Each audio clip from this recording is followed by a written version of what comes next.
Hello and welcome to the second webinar in the series of two with the topic Reaching the Unreachables in Adult Education. We had the first webinar on the 9th of May with Maurice, and if you didn't see it already, the recording is available. The link has been sent out to all registered participants.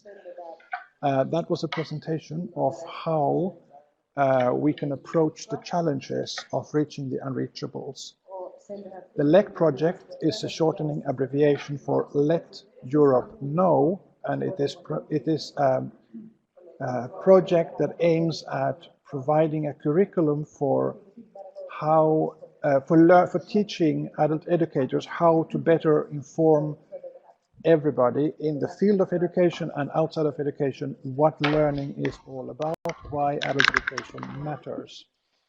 In the curriculum we have 5 modules, and one of the modules is specifically aimed at looking at how we can deal with the challenge of reaching those hard to reach groups in society, those who usually are the weakest, the most outside, and those who are also in most need of adult education. The last webinar was a presentation of approaches, and this is a follow-up webinar which is very much aimed at being a discussion where reflections and input and thoughts of you in the group here today are most valuable. So Maurice, I will give you the floor in a moment, and you will have a short follow-up presentation, and then a lot of the time in this webinar will be used and spent on discussing this issue together, you and Maurice. You have been given audio rights, so when you wish to speak using your microphone, you need to activate your microphone. This webinar is being recorded, so what you're saying will also end up on the recording for those who could not participate today. We were about 25 to 27 people at the last webinar, but many said they couldn't attend today because it's a holiday week or they were traveling and so on, and they have asked for a recording. Also, everything you write in the chat window, which will be open for the whole duration of the webinar, will end up in the recording, just so that you know. Now, Maurice, I give the floor to you and move over to the presentation mode. Yes? Really good.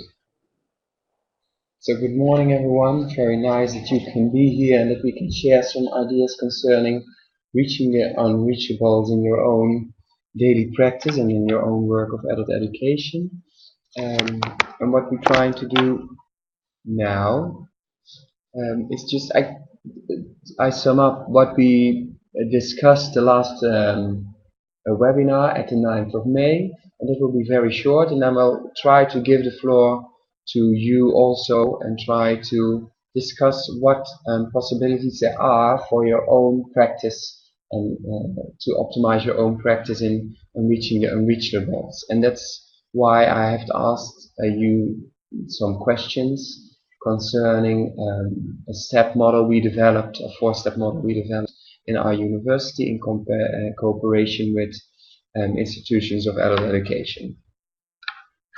What I presented last the 9th of May is that there are our target group is so based on a variety of participants, so that you can't say this is our target group. So it's very difficult sometimes to reach the people who we want to reach for the courses of education. For example, this was Mary from England. I told you last time. She's an employee in childcare, 30 years old, and she has a difficulty in reporting to parents what happened with their children during the time when they are at the childcare institution. But also, I told you that we have from Hungary Tim, who is homeless, unemployed, and who have low literacy skills. So he has to face some totally different problems, but he has the same need in joining adult education courses in an formal or non-formal way. So here we have 2 different persons who are, in their own opinion and maybe in the opinion of their surroundings, vulnerable, and who can possibly attend a course of adult education, but it has to be tailor made in order to give them a possibility to get more social inclusion, due to the fact that what I told you already in the beginning of May, that still a quarter of the European citizens are at risk of poverty.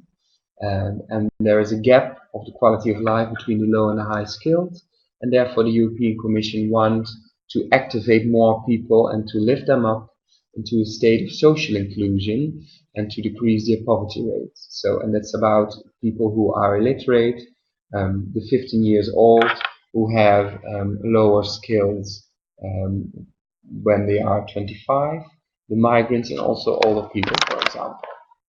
And this was the concept of social inclusion we discussed. Social inclusion is a process in which citizens try to cope and control their resources and services, have and connect to social relationships, and feel included in the local area, take part in its activities. So you can see that if one joins a course of adult education, it's not only that their technical skill, for example, their reading skill or their skills for writing, will improve or will be improved, but also that they get a better place in society. And especially what I also mentioned, part number 3, that they feel included in the local area and that the social state of social exclusion will decrease.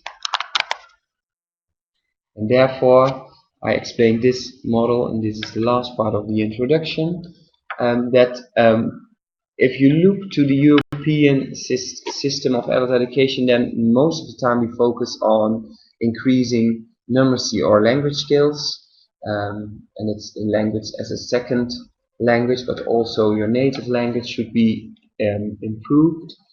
But we should discuss the possibility to connect that language which we want to speak to how we can use the language. So for example, the financial language, you have to manage your own financial stuff. Or the digital language, you have to try to be on the internet and to communicate with others, for example, via Facebook. The daily language, you have to connect to your neighbors, etc., or your friends. And also the family language, it would be nice if you have the possibility to read your children or your grandchildren. And what is more difficult sometimes is the healthy language. How can you have a better conversation with the doctor, or how can you read your medicines?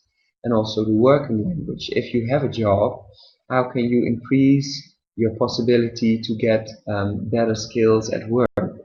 And if you look to the 21st century skills, what is launched by the European Commission, for example, and the diversity of organizations in Europe, is it very important that we try to increase the employability of these vulnerable adults. And if we want to do that, then they have to increase also their language skills. Okay, and now I'm going to, first of all, the question is for you. Are there some more questions concerning what I repeat now and what we discussed in the beginning of May? Was everything clear, or does a new question occur? Please, I give you a few minutes to type that in the chat room.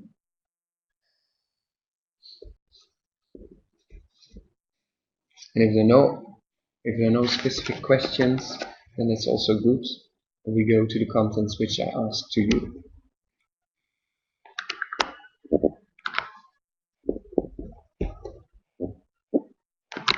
Okay, I see no questions to occur. So then I want to ask you the following thing. I ask you that we developed, in cooperation with institutions of adult education, a 4-step model. How to know what the adult learners need to learn. So we try to specify the daily life environment of the learners. And since we did that, we saw that more and more people could attain courses. For example, that the language part, the possibility to learn your language, was connected to a more important problem for them concerning health, concerning work, concerning family, or concerning the financial matters, or the digital language, or the daily language they have to speak. I want you to ask which of these 6 fields in life are most important in the courses you organize or in the practices you organize for potential learners. It would be nice if you can type that in the screen, or if you have the possibility to discuss that via the microphone. Who wants to start?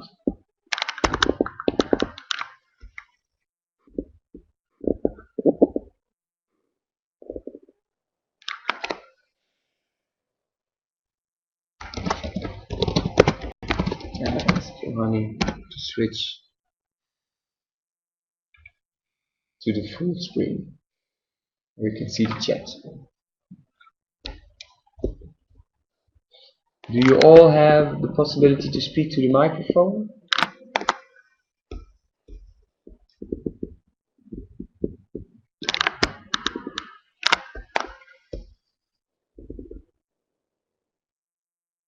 Okay, I'm hearing that Marion has difficulty in hearing everything. And the others, is it for them possible to follow it?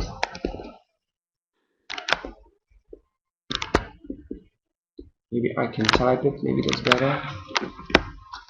So please try to give an answer which you is most important for adult learners.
You can see that Linute is typing, so I'll wait for the answer to appear.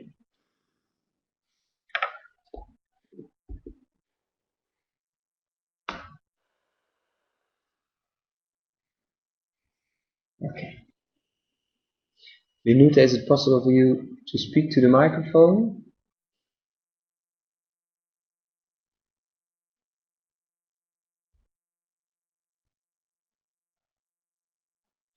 Okay. Then I have a next question. So how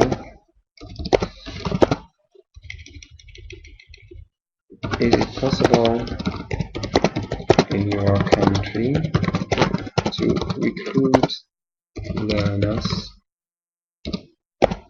for digital courses?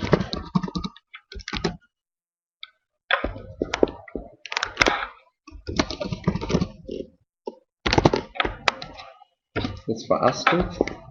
I have a question. Is it possible to recruit learners for digital courses? And then for Linita, is it possible to recruit learners for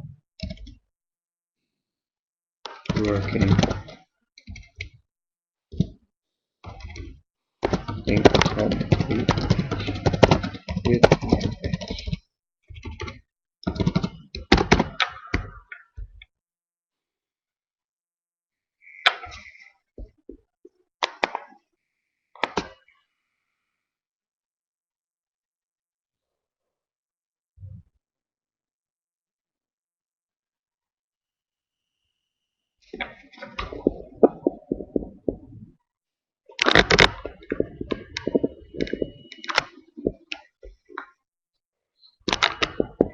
I'll wait for the answers and then I'll give you what we did in our country is the answer.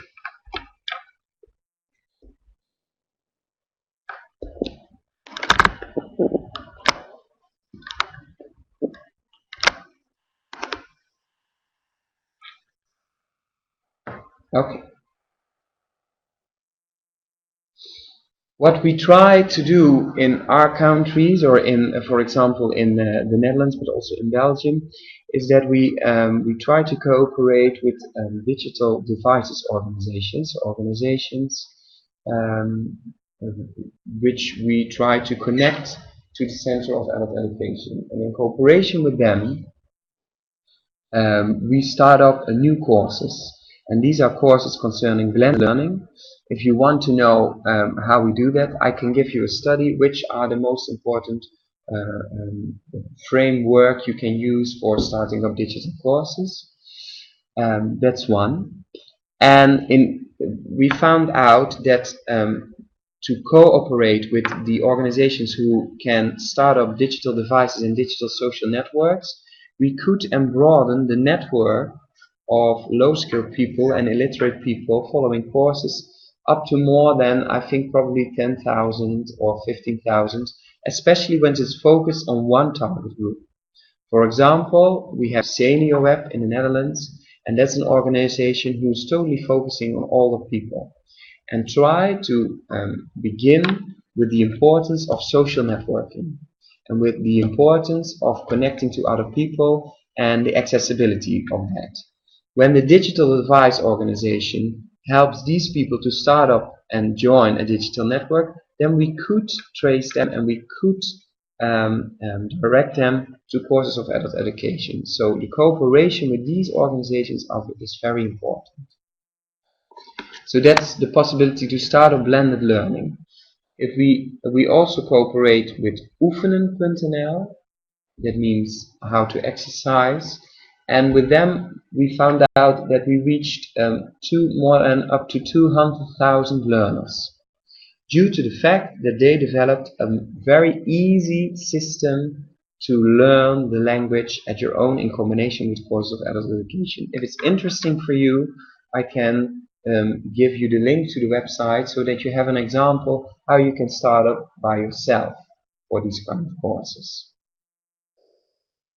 That's concerning the digital courses. And then concerns in the concerning the unemployment people, then I have a question for Lenuta. You have courses in the rural area for the unemployment people.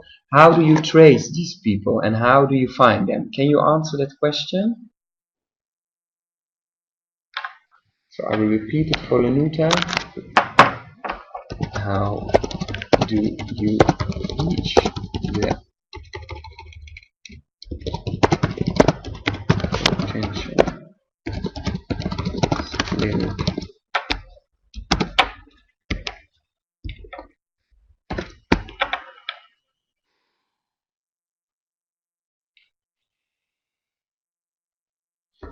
and can you mention the two success factors?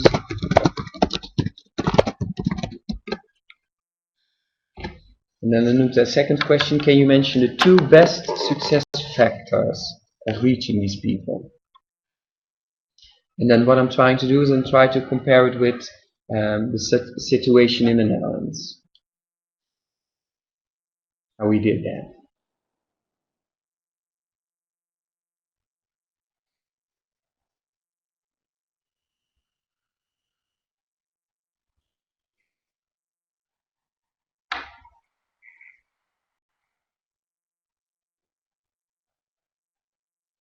We're waiting for the answer.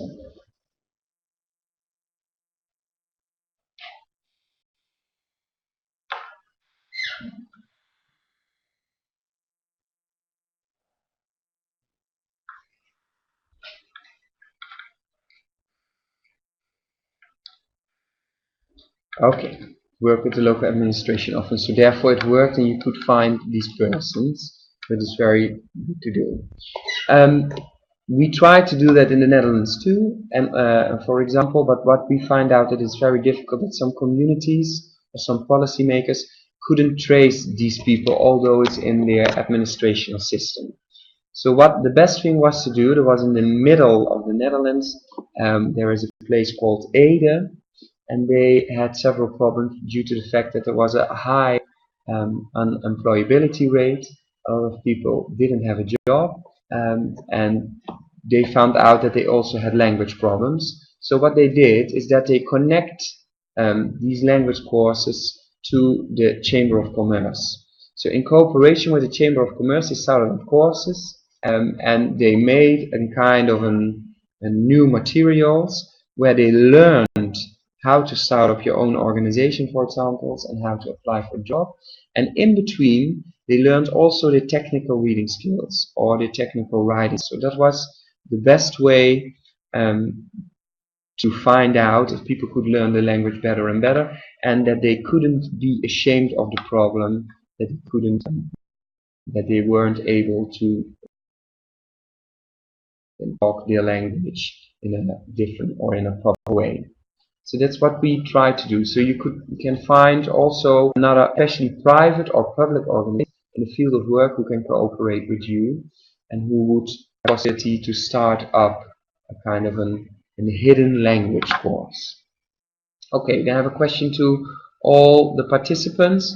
Can you just type 3 important things of interest for your potential target group? What do they really like? So just type or mention, I will write it down, mention 3 interests of your potential target group.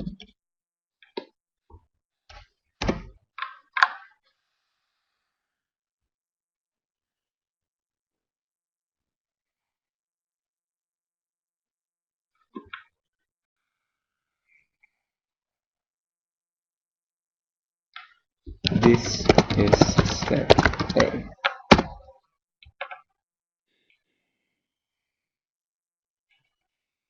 This is the first step in setting up a course. I'm saying learners are motivated by volunteering, related skills, health and well-being, and communication, social media. Okay, great.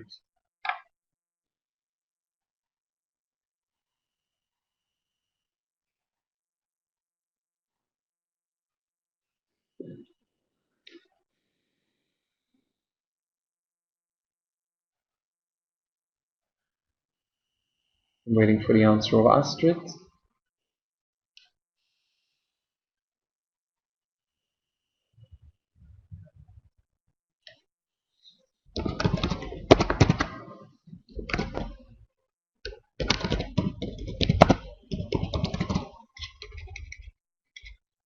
Written social communication, Facebook, text, email, to go through education.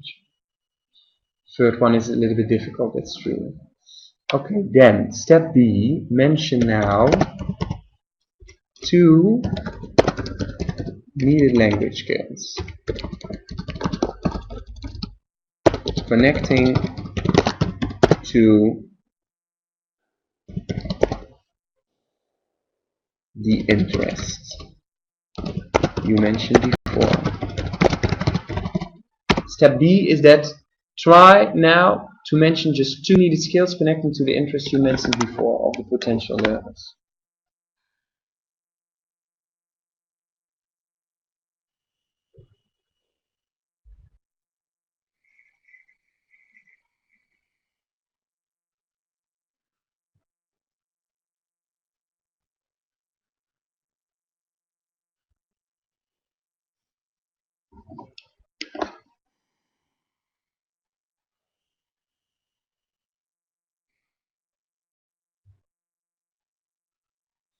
Just saying, writing legible sentences, understanding nuances in written text.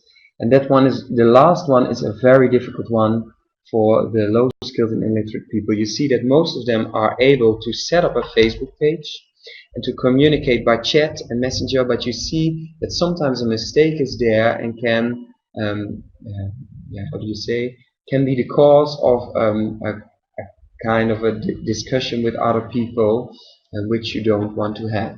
So that's very good. Marion saying communication, interaction, technical, practical management in an association. Especially the last one is very interesting. We can see that volunteers or people who want to volunteer, that they come to courses concerning the fact that you say it's necessary for you as a volunteer to know about some practical management stuff if you work in an organization. Then step C. Now make a potential title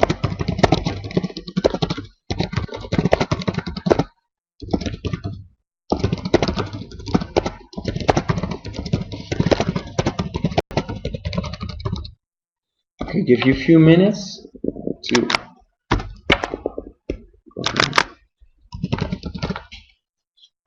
Step C. Make a potential title for the course covering these language skills and relating to the interests. Try to do that, and if you make a title for that potential course, just try to make the title as short as possible. Try to make a title for a course which you want to organize covering these things. Give you a few minutes.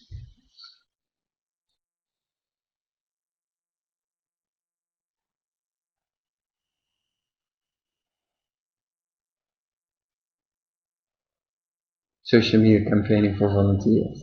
That will work, Marion, definitely. Maybe you can say something behind that, like getting there in a minute.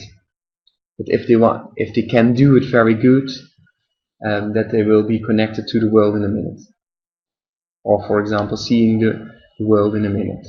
That's a very good title, social media campaigning for volunteers. Astrid.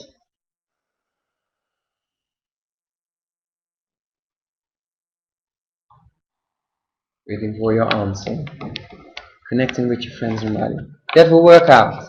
We saw that one of the most important things is that it can be in a proper way connected by Facebook and LinkedIn to friends and colleagues. That's really good. Then steps D. Mention.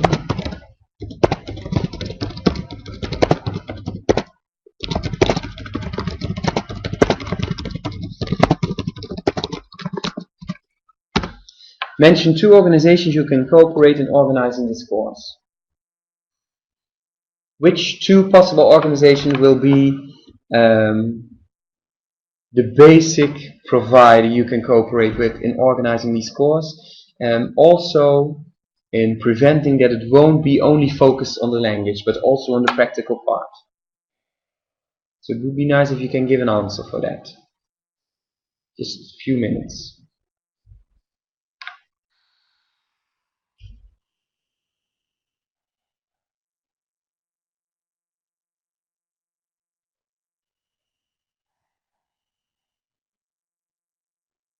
It's a very difficult question, maybe. Find out 2 stakeholders. That can be a difficult question. But there are possible stakeholders in your surroundings.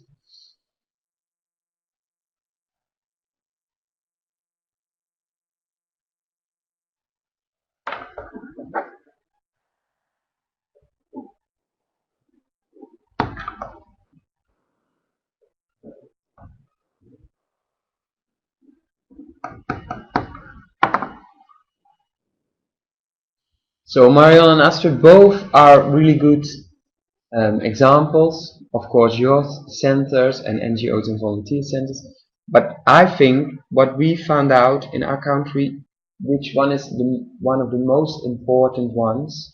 Sometimes it's difficult when you're working in a rural area, but these are the housing companies. Due to the fact that a lot of low-skilled and illiterate learners work or live in social housing, for example, and that they are poor for a social network, and the housing company have a lot of questions sometimes for them to keep the surroundings clean and to pay their rent in time, etc., etc. And for them, it's sometimes difficult to connect to these people, and they want to have a kind of a possibility that these people can come together once in a while and learn to increase their skills also in communicating with their housing companies.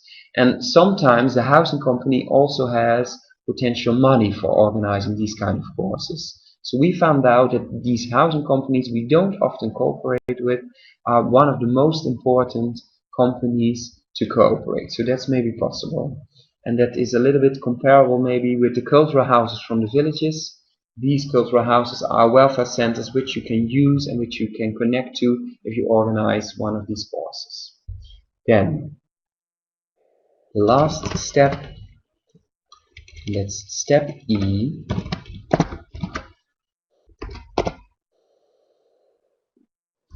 Okay. If you organize this course,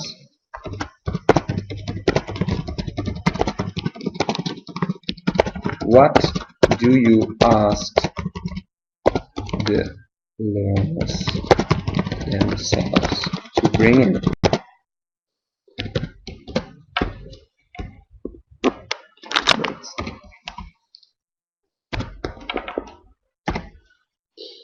Last question I have, and then I will explain some studies which you can use for this.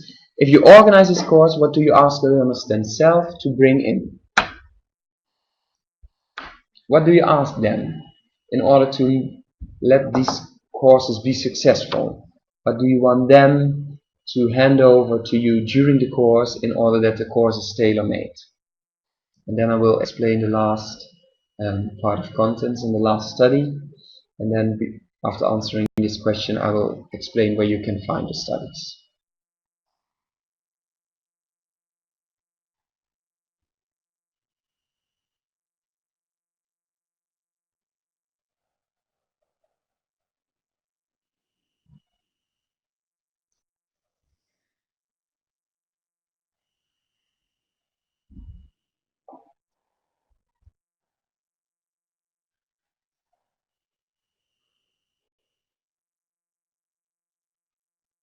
Okay. So, and Marion, you saying their own volunteering experiences, as most people have already tried it, of course. Do you also discuss what went wrong, or do you think that is not nothing you should discuss during the course? So, do you also discuss their bad experiences or only their positive experiences concerning volunteering?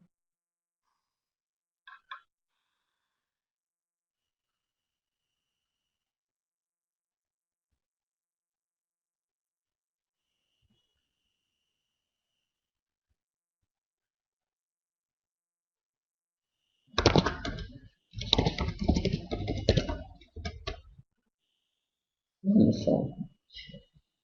The reason why I ask this is that we often think that if we cooperate, if we develop courses for low-skilled people, that it only has to be positive. But sometimes the reflection mode is very good, that you look back to what went wrong, and how you can use that to increase your daily life for the moment now. So therefore, I think it's very good if you use also the bad practices sometimes, but do it in, of course, a safe way. I will wait for your answer, Marion. Okay. So on the other hand, you're giving the good example, the positive examples, so that they reflect what the positive things can be beside the bad experience.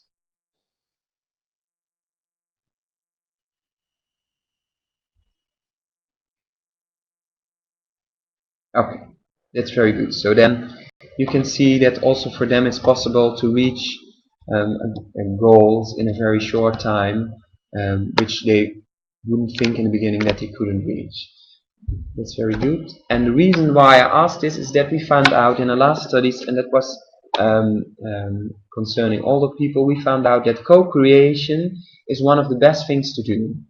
So you develop the course on the way in togetherness or in cooperation with the learners themselves.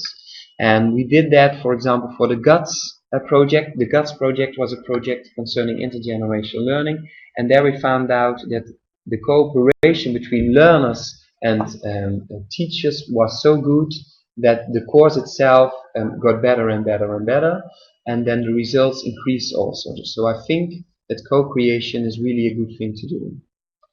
What now I want to hand over to you. I will do that after this session is over. I will give you some information about the following studies, and I will type it, that it's also on the screen. 1. A framework for success factors for blended learning for low-skilled learners. You will get that. We realized a study where we found out which parts of the learning environment are really inevitable and should be incorporated to have a success rate which is very high for your adult learners. Second, I will send a link to oefenen.nl, a Dutch platform with learning programs for low-skilled learners. We made a comparison with several platforms who cooperate with digital devices and who start up blended learning courses for adult learners. And this one in the Netherlands reached the highest number of low-skilled learners, I think about more than 200,000. So therefore I give you the link to that platform so that you can look how they develop their programs, and I think there's possibly also some things are in English. And 3, I will give you the results of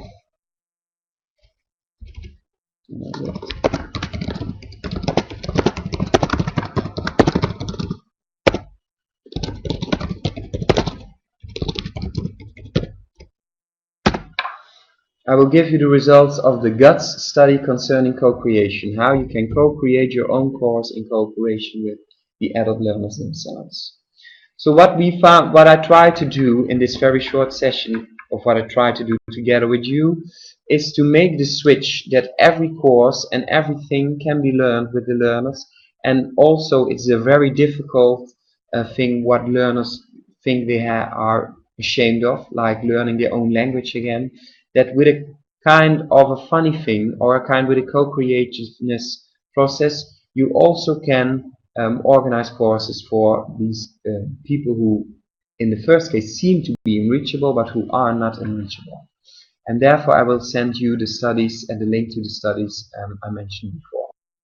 I hope that this interactive session gives a little bit more, one step more for you to dare to develop courses who are not like the common courses but can find a connection with the possible adult learners. Then my last question now for you is, are there any more questions that appear, or are there any more things you want to know? Please type it in the window, and if there are not any more questions, then the answer is no, that's also good. Then please type no in the window, then I know we can try to end it. Okay, Astrid, that's clear. Marion?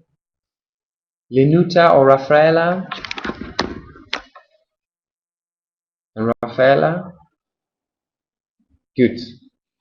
I want to thank you for the time, and hopefully this was another step in developing and reaching the unreachables. And I will send the studies to you, and I hope that these studies, in combination with we sent earlier before, can give you a kind of an inspiration for developing your own course in the upcoming future for reaching the unreachables and for the adult learners. And if there are any questions which occur in the upcoming weeks, you can send an email to me. Johanni, I want to end the session.